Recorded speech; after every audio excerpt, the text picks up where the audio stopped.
بسم الله الرحمن الرحيم.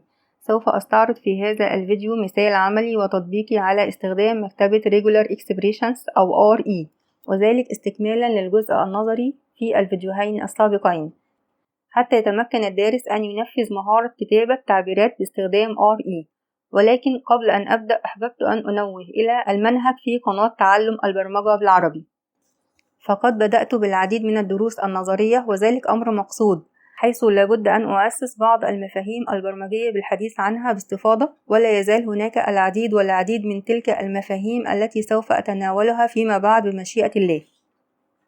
وهناك الجانب العملي التطبيقي الذي سوف أتناوله في الفيديوهات التالية جنبا إلى جنب مع ما تبقى من الجانب النظري والمعلومات التي لا تنتهي في مجال البرمجة، شأنها شأن أي علم من العلوم.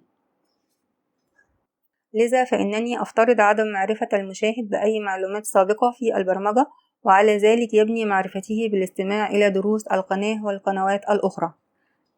فلا يجب أن يكتفي الدارس بمصدر واحد من مصادر التعلم، فكل مصدر له نقطة قوة يجب أن يحصل عليها الدارس، وبالتردد على العديد من المواقع والقنوات تنمو المهارة ويتسع الأفق.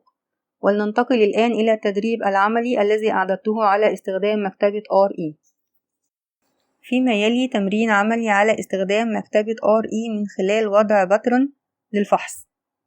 اكتب برنامج بلغة بايثون للتحقق من أن السلسلة تحتوي فقط على مجموعة معينة من الأحرف، ولتكن from A to Z small from A to Z capital from 0 to 9 من الأرقام. الخطوة الأولى هي استيراد المكتبة RE لنستخدم رموزها وطرقها. فنكتب في محرر البايثون import RE. سوف نقوم بإنشاء وظيفة مهمتها التحقق من السلسلة المدخلة، ونختار اسم للوظيفة من لدينا وليكن is allowed. def is allowed string نقطتين فوق بعض، حيث أن string هي السلسلة التي سيتم فحصها من خلال الوظيفة. انتبه معي في هذا السطر، حيث نبدأ في استخدام التعبيرات القياسية أو RE لتحديد القيم التي سوف يقبلها البرنامج من خلال وضع رموز مقصودة بعينها نختارها نحن لعمل الباترن المقبول. فنضع اسم لمتغير جديد وليكن كاركتر RE. بداخل المتغير سوف نستدعي المكتبة RE ونستدعي الطريقة compile التي تقوم بتجميع الأحرف كما قلنا في فيديو سابق.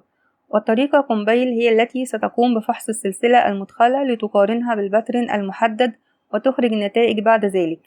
ويبقى لنا الباترن وهو هنا كالتالي.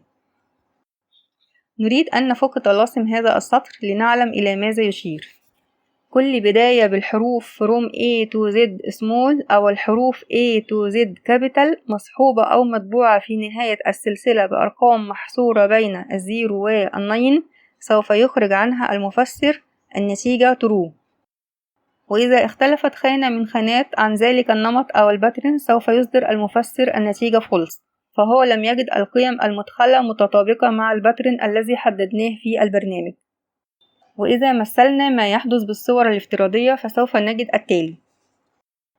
هذه السلسلة سوف يصدر البرنامج عنها النتيجة true، أما هذه السلسلة فسوف ينتج عنها النتيجة false.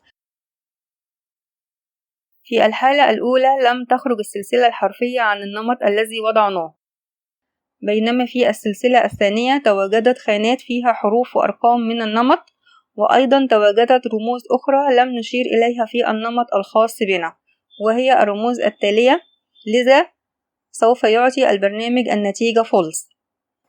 ثم نحدد في سطر جديد كيف سيكون المتغير string. سوف نأخذ المتغير character RE لنعرضه على الدالة search. من هذا السطر سوف نقوم بعمل الفحص أو check، حيث اجتمعت تعبيرات RE مع دوال البايثون، وإذا لم تحتوي النتائج على هذه الأحرف المطابقة للنمط سوف يرجع البرنامج النتيجة false. وهكذا فعند تشغيل البرنامج واختبار سلسلة حرفية ما مثل هذه السلسلة يعطي البرنامج النتيجة true، وعند إدخال سلسلة أخرى مثل هذه السلسلة سوف يعطي البرنامج النتيجة false.